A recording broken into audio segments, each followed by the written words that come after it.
Modern बहू के उच्च विचार। सक्सेना परिवार एक साधारण ढंग से जीने वाला परिवार था। उस परिवार में कमलावती और प्रदीप अपने 3 बेटों आनंद, राजन और राज के साथ रहा करते थे। आनंद की शादी सीमा से हो चुकी थी। राजन की शादी नीलम से होने जा रही थी। वहीं राज अभी कंवारा था। सीमा, कल तुम्हारे देवर की शादी है। अब तुम्हारी देवरानी आने वाली है। अब तो तुम्हारी सुनने वाली भी कोई आ जाएगी। अब तो तुम भी खुश हो जाओगी जेठानी बनके। हाँ, पर तो आप इतनी खुश क्यों हैं? मैं तो इसलिए खुश हूँ क्योंकि तू उस पर हुक्म चलाने की कोशिश करेगी, पर वो तेरी बात सुनेगी नहीं और फिर तुम दोनों में झगड़ा होगा। मैं तो बस इसी एंटरटेनमेंट के लिए खुश हो रही हूँ। अब हर दिन इस घर में फैमिली शो चलेगा। क्या माँ जी, आप भी? ऐसा कुछ नहीं होगा। हम दोनों बहुत समझदार हैं। बिना बात क्यों झगड़ा करेंगे? वैसे भी मेरी देवरानी बहुत पढ़ी लिखी है, वो फालतू में क्यों ही लड़ेगी। अगला दिन आता है और राजन की शादी हो जाती है। नीलम एक बहुत मॉडर्न लड़की थी। उसका तौर तरीका उन लोगों से काफी अलग था। कमलावती का मानना था कि एक औरत को अपने जेठ के सामने नहीं आना चाहिए, ना उनसे बात करनी चाहिए और छूना तो बिल्कुल भी नहीं चाहिए। पर नीलम अपने जेठ से बात करती रहती। अगर ऐसा चलता रहा तो जल्दी ही मेरा सारा पैसा डूब जाएगा।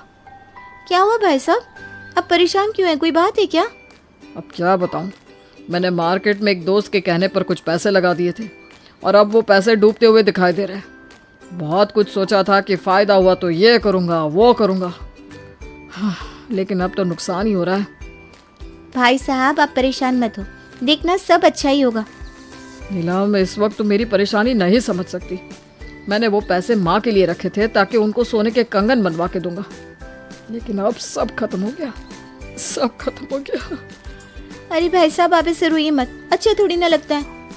और आनंद को परेशान होते देख नीलम उनको गले लगाकर उनकी पीठ भी थपथपा देती है और उन्हें इस प्रॉब्लम से लड़ने की हिम्मत देती है। आनंद को भी अच्छा लगता है। उसके बाद आनंद वहाँ से अपने कमरे में चला जाता है। तभी वहाँ सीमा आती है और कहती है, ये तुम क्या कर रही हो नीलम? होश में तो हो, कुछ तो शर्म किया करो तुम, या अपनी सब शर्म मायके छोड़ आई हो। क्या कर दिया मैंने? ऐसा कौन सा गलत काम कर दिया जो आप ऐसे कह रही हो? क्या कर दिया? तुझे नहीं पता तूने क्या किया? हमारे यहाँ औरतें जेठ से बात भी नहीं करती। हमने तुझे बात करने दी तो तूने गले लगा रही है। वही तो माँ जी, देख रही हो ना आप, हमारी आजादी का कितना फायदा उठाया जा रहा है। ये तो बिल्कुल सर पे ही चढ़ गई है।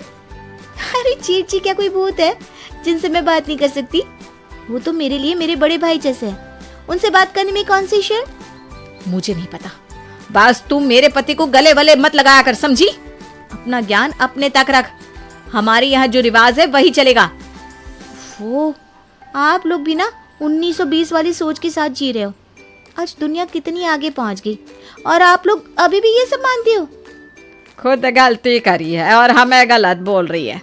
हमें इतनी भी पढ़ी लिखी नहीं चाहिए लड़की जो आकर हमें पढ़ाने लग जाए। आप लोगों को कुछ भी समझाना मतलब अपने पैर पर कुल्हाड़ी मारने जैसा है। देख रही हो माँ जी, कैसे कैंची जैसी जुबान है इसकी। नीलम अपनी सास की बात का कोई जवाब नहीं देती और वहाँ से चली जाती है। नीलम जॉब भी करती थी और आए दिन इस बात पर भी उसे सुनने को मिलता रहता।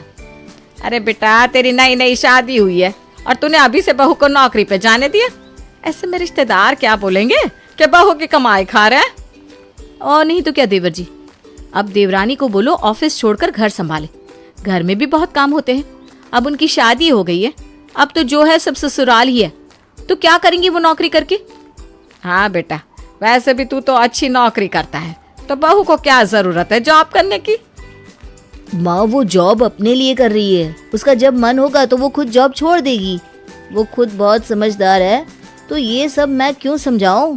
जॉब करना ना करना ये उसका फैसला होगा। ऐसा कहकर राजन वहां से चला जाता है। देखा माँ जी, देवर जी तो बिल्कुल जोरू के गुलाम हो गए। नीलम के खिलाफ कुछ नहीं बोलते। अब क्या होगा? अरे होना क्या है, मैं आज सीधे सीधे बहू को ही मना कर दूंगी नौकरी पे जाने को। बहुत हो गया काम, अब अपना घर और अपने पति को देखे। लेकिन उस दिन नीलम जल्दी में थी, इसलिए कमलावती कुछ बोल नहीं पाती। उसी रात नीलम को ऑफिस से आने में काफी लेट हो गया था, तो उसे उसका बॉस छोड़ने आया। माँ वो देखिए जरा, नीलम भाभी इतनी देर में आई है और वो भी किसी लड़के के साथ। क्या इज्जत रह जाएगी हमारे मोहल्ले में। भैया को बोल दो कि भाभी को समझा ले कि हमारे घर की औरतें रात में अजनबी मर्द के साथ नहीं घूमती। तेवर जी आप बिल्कुल सही कह रहे हो, ये तो गलत बात है। हमारे घर की इज्जत को डुबा के मानेगी नीलम। अरे इसे अंदर तो आने दो, मैं बताती हूँ। आज ही सारा मॉडर्न पना निकाल देती हूँ। बहुत हो गया इस लड़की का, आज तो इसको बता ही देती हूँ। नीलम जैसे ही घर में आती है तो कमलावती उसे सुनाने लगती है। हम तुझे जॉब करने दे रहे हैं, ये क्या काफी नहीं? क्या अब इतनी रात में लड़कों के साथ आकर हमारे घर की बदनामी करेगी? और कुछ बाकी है तो वो भी कर ले।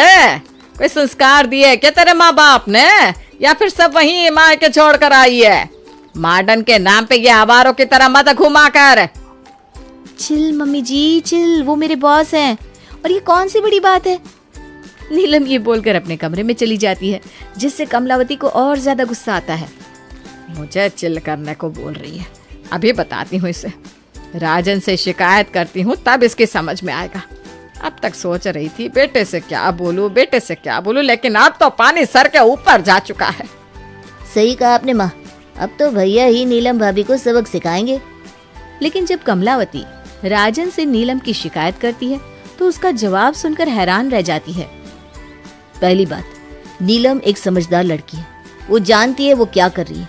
और दूसरी बात, मुझे पता था कि वो अपने बॉस के साथ आ रही है, इसलिए अब ज्यादा टेंशन ना लो, उसने मुझे पहले ही बता दिया था। चलो माँ चलो, भैया कुछ नहीं सुनेंगे। हाय हाय, जैसे खुद है वैसा ही मेरे बच्चे को भी बना दिया। ऐसे तो कोई फर्क ही नहीं पड़ रहा कि इसकी बीवी इतनी देर रात किसी और आदमी के साथ घर आई है। ये बोलकर कमलावती वहां से चली जाती है। अभी कुछ ही दिन गुजरे होते हैं कि राजन का बर्थडे आ जाता है।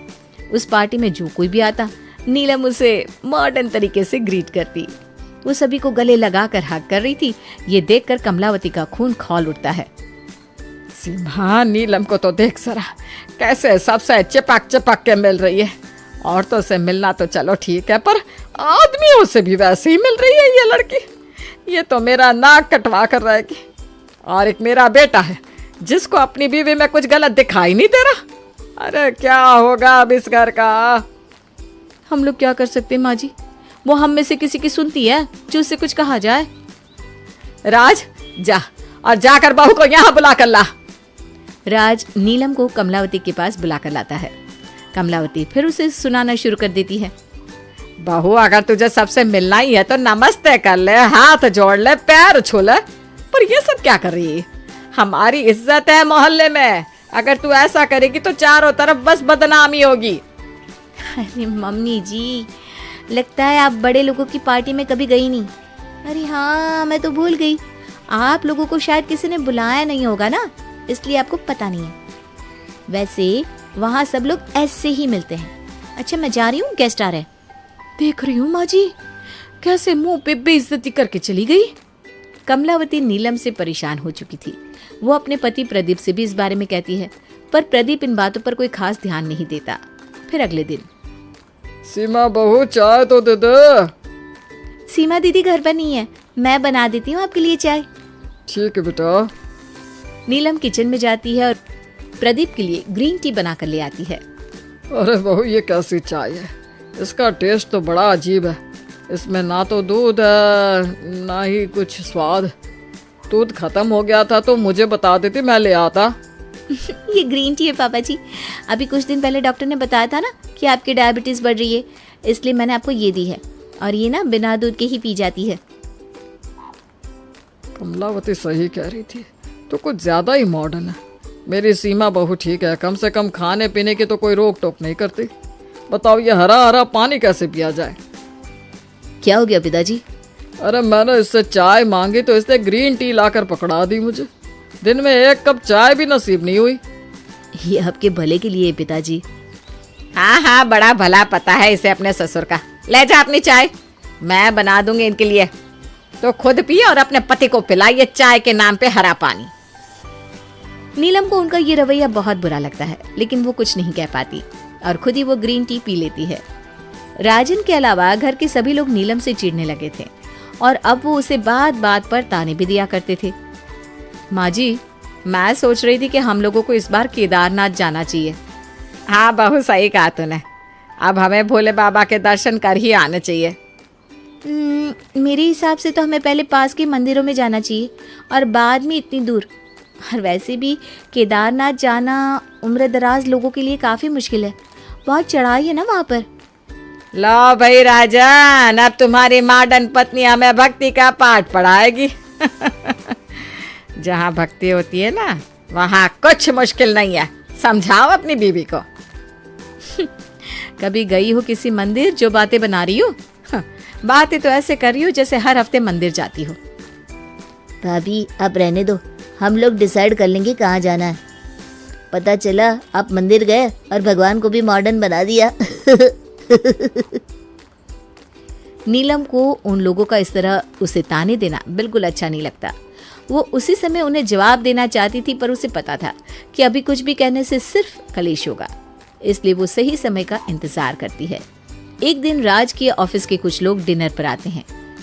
अब जब डिनर करके सब चले जाते हैं तो एक लड़की रह जाती है। अरे बाकी सब तो चले गए पर तुम रह गई, रात ज्यादा हो गई है, चलो मैं तुम्हें छोड़ाऊँ। माँ, मैं अपने दोस्त को घर छोड़ के आता हूँ। हाँ हाँ बेटा, आराम से जाना। लेकिन तभी नीलम आवाज देती है और राज को रोक लेती है। अरे ये आप क्या कर रहे हैं? आपको शर्म नहीं आती? इतनी रात गए लड़की को छोड़ने जा रहे हैं। अपने मोहल्ले वाले क्या बोलेंगे और इस लड़की के घर वाले क्या बोलेंगे? ये सब शोभा थोड़ी ना देता है। अरे क्या पागलों वाली बात कर रही है तू? राजन, लगता है तेरी बीवी के दिमाग का इलाज करवाना पड़ेगा। सही तो कह रही है। जब नीलम के बॉस रात में छोड़ने आए और उससे नीलम और हमारे परिवार की बेइज्जती हुई थी, तो राज की इस लड़की को छोड़ने जाने से भी तो होगी ना, क्योंकि लड़की तो वो भी है। ये सुनकर राज को एहसास होता है कि उस दिन नीलम को बुरा भला कहना कितना गलत था और वो क्यों किसी लड़के के साथ घर आई थी, पर वो कुछ नहीं बोल पाता और उस लड़की को छोड़ने चला जाता है। अब अगले दिन नीलम और आनंद के अलावा सब किसी न किसी काम से बाहर चले जाते हैं। उसी समय आनंद फिसल कर गिर पड़ता है। ओह बचाओ, मर गया मैं तो। अरे आपको क्या हो गया जीत जी? आइए उठिए। नीलम खुद उन्हें उठाती है, उनकी मरहम पट्टी करती है और सूप बना कर देती है। थोड़ी देर बाद सब लोग वापस आते हैं। अरे आपको क्या हो गया है? ऐसे कैसे आपको चोट लग गई? मैं फिसल कर गिर पड़ा था। अच्छा हुआ घर में नीलम थी, उसी ने मुझे उठाया, मेरी मरहम पट्टी करी और सूप बना कर दिया। बिल्कुल भाई की तरह ध्यान रखा मेरा। अरे नीलम, ये तुमने क्या किया? तुम पागल हो क्या? मुझे तुमसे ये उम्मीद नहीं थी। तुमने तो मेरे परिवार की नाक कटवा दी। तुमने अपने जेठ को क्यों छुआ? ये तो पाप है। अरे ये क्या बोल रहा है तू? पागल हो गया है क्या? अगर नीलम सही वक्त पे पट्टी नहीं करती तो तेरे भाई को कुछ भी हो सकता था। इस बात में तू कैसे नीलम को डांट सकता है? क्या तुझे अपने भाई की फिक्र नहीं? आपसे मेरे पति को सही सलामत नहीं देखा जा रहा क्या देवर जी? आप ये सब क्या बोल रहे हैं? अरे आप ही लोग तो उस दिन कह रहे थे ना कि जेठ को नहीं छूना चाहिए, इसलिए मैंने कहा अरे गिर गए थे तो गिरा रहने देती, कोई आता तो उठा लेता। इसमें क्या गलत कहा मैंने? आप लोग ही बताओ। ये सुनकर सीमा और कमलावती को समझ में आ जाता है कि राजन क्या कहना चाह रहा है और वो लोग चुप हो जाते हैं। नीलम को ये देखकर बहुत अच्छा लगता है कि उसका पति उसका साथ दे रहा है। अब कुछ समय गुजरता है और एक दिन प्रदीप बीमार पड़ जाता है। उस दौरान जो कोई भी आता है, कमलावती उसके गले लगकर रोती रहती है। माँ, ये आप क्या कर रही हो? सबके गले क्यों लग रही हो? ये अच्छी बात नहीं है। ऐसे अनजान लोगों को गले नहीं लगना चाहिए, ये हमारे संस्कार नहीं है। अरे ये सब अपने ही तो है और किसी परेशानी में लोगों से ऐसे ही मिला जाता है। इसमें मर्द औरत का भेद नहीं होता, दुख तो कोई भी जता सकता है। अच्छा, पर क्या आपको पता है ठीक वैसे ही कुछ जगह खुशी भी ऐसे ही जताई जाती है।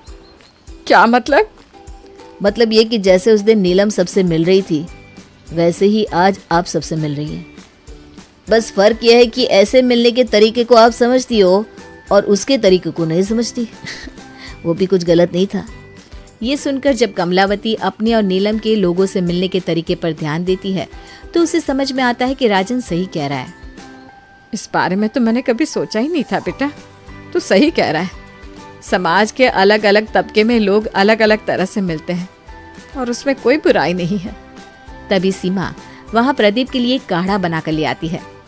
ये लीजिए पापा जी, ये काढ़ा पी लीजिए। ये थोड़ा कड़वा है लेकिन आप इससे जल्दी ठीक हो जाएंगे। ला बहू यही दे दे, शायद इसी से कोई फायदा हो जाए। ये काढ़ा भी क्या कोई पीने की चीज होती है? इतना कड़वा होता है। ये आप क्यों पी रहे हो? अरे क्यों का क्या मतलब बेटा, मेरी तबीयत खराब है और तबीयत खराब में थोड़ी ना देखा जाता है कि क्या कड़वा है क्या मीठा है। अच्छा, पर ये बात जब उस दिन नीलम आपको समझा रही थी तब तो आपने उसे डांट दिया था। अरे जाने दीजिए ना, आप क्या बोल रहे हैं? नहीं, मुझे बोलने दो। ये शायद उसी का नतीजा है कि मेरी तबीयत इतनी खराब हो गई। उस दिन अगर बहू की बात मान ली होती तो इतना नहीं होता। परहेज इलाज से भला होता है, ये बात समझने में मैंने देर लगा दी। मुझे माफ़ कर दे नीलम, मैंने भी तुझे बहुत गलत समझा बहू, मुझे भी माफ़ कर दे। मुझे भी। अरे आप लोग कैसी बात कर रहे हैं? आप सब मुझसे बड़े हैं, आपको माफ़ी मांगने की कोई ज़रूरत नहीं है। पर मैं तो छोटा हूँ, मैं तो माफ़ी मांग सकता हूँ। मुझे माफ़ कर दीजिए भाभी। नहीं, आपको माफ़ी नहीं मिलेगी, आपको तो सज़ा मिलेगी। ये सुनकर सब लोग हंसने लगते हैं और उस दिन के बाद से फिर वो लोग कभी भी नीलम के तरीकों को गलत नहीं बोलते, बल्कि उनको अपनाने की कोशिश करते हैं। नीलम भी अपने सास ससुर के कहे अनुसार चलने की कोशिश करती है और ऐसे वो लोग हमेशा हमेशा खुशी खुशी रहते हैं।